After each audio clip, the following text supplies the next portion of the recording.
Qualité de la justice ivoirienne. Les recommandations de Maître Maintenon.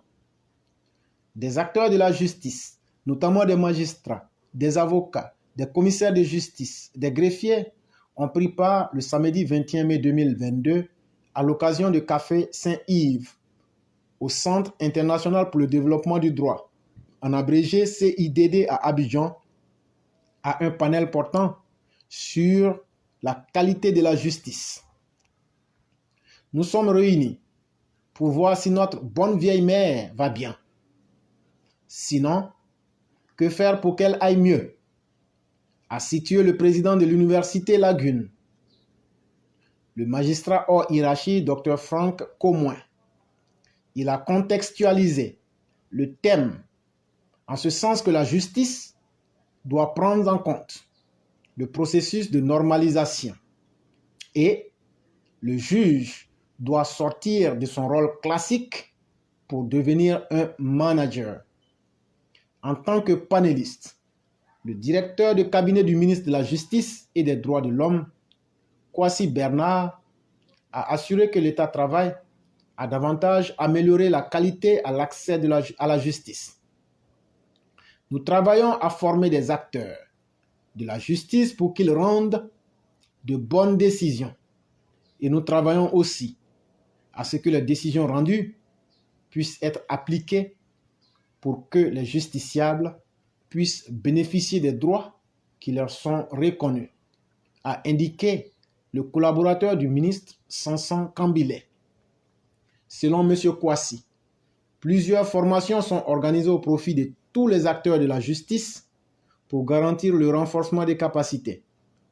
Nous venons d'adopter un nouveau statut de la magistrature dans lequel il est prévu que chaque magistrat, chaque année, doit avoir des formations. C'est un chronogramme de sorte que chacun puisse faire la formation. Les formations vont faire l'objet d'un contrôle par l'inspection des services judiciaires pour savoir si chacun a effectivement fait la formation qu'il devrait faire, a-t-il expliqué. Pour le bâtonnier de l'ordre des avocats, Maître Claude Maintenon, l'état des lieux est en situation de s'améliorer. Retenez bien cette phrase. L'état des lieux est en situation de s'améliorer. Et le collaborateur de Sanson Kambilé a parlé. Selon lui, la qualité de la justice est assujettie à une vraie volonté politique à la base. Voilà, avec le représentant de Sanson Kambilé, eux-mêmes ils reconnaissent qu'il y a beaucoup à faire. Et que non seulement ça, ils reconnaissent que l'état de la justice est en situation de s'améliorer. Quand on dit que quelque chose est en train de s'améliorer, ça veut dire quoi? Quand on a vu certains nous dire que tout allait tellement bien en Côte d'Ivoire qu'il ne fallait même pas contester les choses qui n'allaient pas en Côte d'Ivoire, le samedi 21 mai 2022, les acteurs même de la justice en Côte d'Ivoire vous disent que d'abord même les pratiquants même là, ils ont un problème de recyclage de leur formation. Ça c'est un. Et de deux, l'état des lieux est en situation de s'améliorer. Quand on dit quelque chose est en situation de s'améliorer, ça veut dire qu'il y a beaucoup à faire ou bien il y a beaucoup de situations ou même beaucoup d'éléments qu'on doit corriger. C'est ce que ça veut dire. Et donc ça veut dire qu'il y a beaucoup de choses qui n'allaient pas. Et c'est ce que nous étions et allons continuer de critiquer. Et Dieu merci, voilà même que ceux-mêmes qui sont les praticiens depuis le bureau de Sanson jusqu'à ceux qui sont avocats sont en train de confirmer ça aujourd'hui. Et donc de quoi veut-on nous parler? Selon lui, la qualité de la justice est assujettie à une vraie volonté politique à la base, une vraie volonté débrider, un investissement politique, financier, économique, humain, pour ne pas que tout ce qui est dit soit un vœu pieux. Voilà ça. Aujourd'hui, là, les praticiens du droit disent, les Akosi Benjo qu'on avait jugé là, aujourd'hui, compte tenu du fait que tout ce qui est dit, quand on n'applique pas, ça reste des vœux pieux. Et donc, c'est tout ça qui rend la justice en Côte d'Ivoire débridée à cause de la volonté politique. Ça, on va le dire à qui veut l'entendre. La justice sous Alassane Ouattara ne fonctionne pas correctement. Parce que voilà, ceux-mêmes qui sont dans le droit en train de le dire ici aujourd'hui. Et pourquoi on a pu libérer Akossi Benjo à partir d'une volonté politique alors qu'il a détruit la vie de millions d'Ivoiriens en détournant des fonds. Mais aujourd'hui, il est en train de circuler tranquillement. Aujourd'hui, les acteurs du CNT sont en train de circuler tranquillement au nom d'une volonté politique qui ne voudrait pas que les politiciens se fassent mal entre eux. Aujourd'hui, on parle aussi de l'aspect financier et économique. Notre justice est l'une des plus corrompues. Du point de faire quelques papiers comme les casiers judiciaires, comme les extraits de naissance, aujourd'hui la corruption a gangréné toute cette justice, au point que la justice même, soit dit-il, ont mis des caméras pour attraper certaines personnes, alors que c'est une question de volonté politique. Tous ceux qui font cela, il suffit de dire que la justice, on ne veut plus voir quelqu'un, soit tu es un client, un usager, ou bien soit tu es quelqu'un qui travaille là-bas, on ne veut plus voir quelqu'un, et appliquer cette décision, c'est tout. Et donc, voilà que les praticiens même nous disent, tant qu'il n'y aura pas une vraie volonté politique à la base, une vraie volonté débridée et un investissement politique, financier, économique, humain, pour ne pas que tout ce qui est dit là soit des vœux pieux. Et donc, actuellement là, on a l'état des vœux pieux. C'est pourquoi maintenant, le monsieur disait en amont, il faut mettre maintenant les conditions pour que l'état des lieux de notre justice soit en situation de s'améliorer. Le politique a estimé, M. Maintenon, doit travailler à augmenter le budget de la justice à 1% du budget de l'État, améliorer la cartographie, améliorer le nombre de magistrats, mieux éduquer les acteurs de la justice, les rendre plus compétents et leur donner les moyens. Il faut à la base assainir l'école, que le mérite soit réinstauré dans notre pays, que la médiocrité qui est érigée certainement en mode de promotion, de mon point de vue, soit totalement abandonnée. En réalité, je vous le dis, si nous avions une justice qui fonctionnait, les procureurs devraient se saisir de l'affaire Porti-Porta et au nom de la corruption des mœurs, appeler toutes ces prostituées et ces prostitués garçons qui font la promotion de l'argent facile et leur demander l'ostentation que vous faites là, où sortez-vous avec ces sommes? Mais malheureusement, en Côte d'Ivoire, ce sont les dépravés. Ce sont les gens qui ont un délitement moral prononcé. Et ce sont des gens qui sont même les calamités morales qu'on présente à la télévision, que même nos autorités reçoivent au palais. Et ça fait très mal. Et c'est un mauvais signal. Et la première dame, elle a reçu une dame et ça nous a fait extrêmement mal. Parce que cette dame est parmi les symboles même de la destruction de nos sociétés africaines. Et donc, les praticiens du droit vous disent d'assainir l'école, de faire que le mérite soit la valeur sur laquelle les uns et les autres pourraient s'identifier.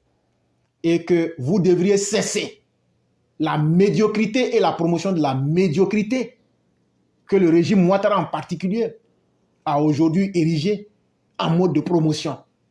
Nous sommes désolés, mais il faut pouvoir se dire la vérité. Et ce que le monsieur dit, je suis totalement d'accord avec lui. En réalité, il faut une véritable meule. Ça veut dire que Kokora avait dit ici que tout allait bien. Les praticiens du droit disent aujourd'hui qu'il faut que ça change, comme de la manière, quand un serpent enlève sa peau là, et puis devient nouveau là. Les praticiens du droit, ceux qui sont dans le droit disent, en vérité, il faut une véritable mue, une véritable transfiguration, une véritable transformation de notre mentalité en rapport avec l'intérêt général qui doit se manifester au niveau de la justice, a-t-il exprimé. Nous ici, on ne ment pas aux gens. Et comme disait quelqu'un, le roi du printemps, malheur à celui qui dit trop vite la vérité. Mais le monde ainsi fait. Nous allons toujours dire les choses en vrai. Et nous allons toujours toucher les points là où il faut. Parce que notre volonté réelle, c'est que ce régime-là puisse être un régime d'exception, puisse être un régime où tout le monde va dire, c'est à partir du régime Ouattara qu'on va mesurer tout ce qu'on veut faire. C'est ça notre vrai rôle. Nous ne sommes pas là pour rechercher des postes. Nous ne sommes pas là pour rechercher l'amitié de quelqu'un, mais nous sommes là d'abord pour dire la vérité à ce pouvoir-là de manière respectueuse, par anticipation, pour que ce pouvoir-là dise pas demain que non, personne ne m'en avait parlé. L'éclaireur pro-vérité, sa plateforme vous avait averti. Depuis pratiquement plus d'1 an, nous continuons à vous avertir.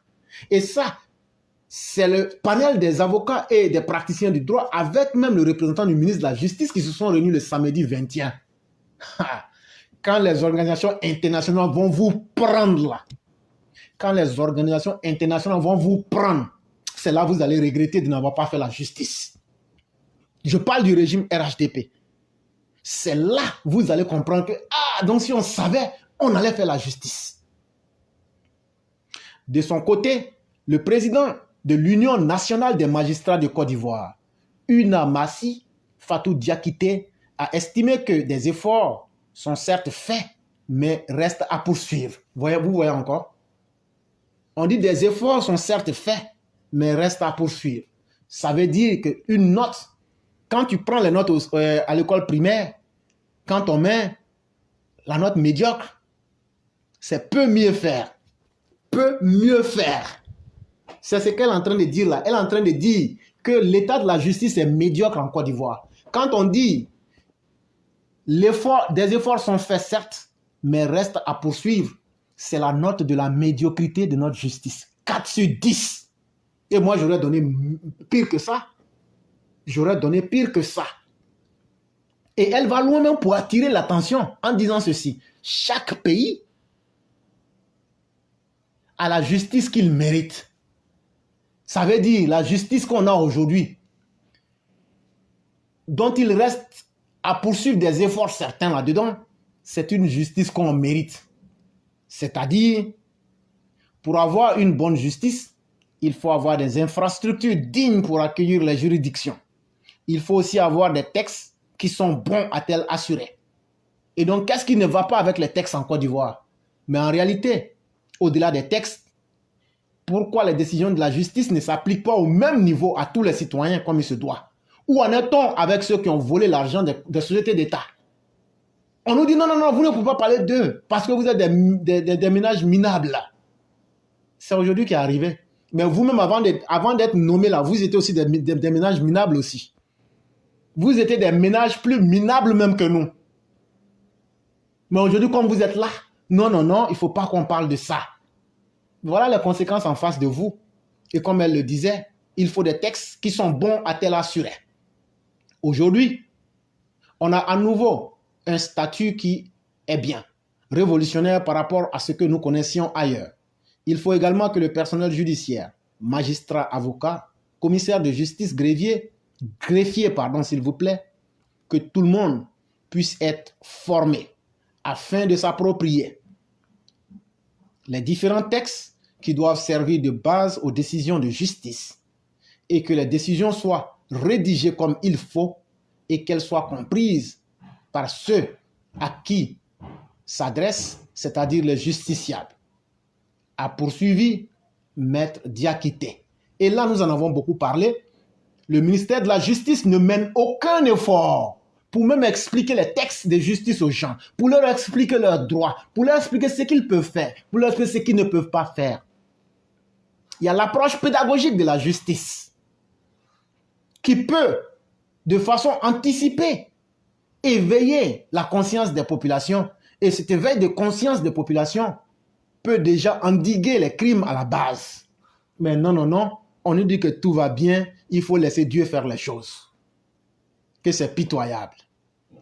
Pour le doyen de la faculté de l'université Alassane Ouattara de Bouaké, Silue Nanga, la disposition des infrastructures et la qualité des ressources humaines à travers la formation sont des conditions à réunir au profit de la justice. On doit travailler à la formation des acteurs. Il revient à la chancellerie de mettre en place les processus. Il faut qu'on s'entende pour former, a-t-il déclaré. Et donc, l'article prend fin ici. Et donc, Dieu merci encore, nous n'avons pas menti à nos parents. Et en ce 23 mai 2022, les praticiens viennent de nous dire le droit.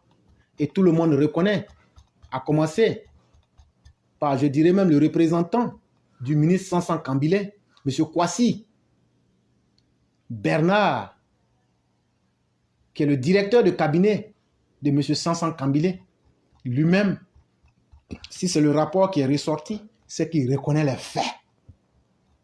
Et donc, qu'est-ce qu'ils attendent et qu'est-ce qui les empêche de travailler? Voilà, maintenant, on doit situer le contexte pour évoluer.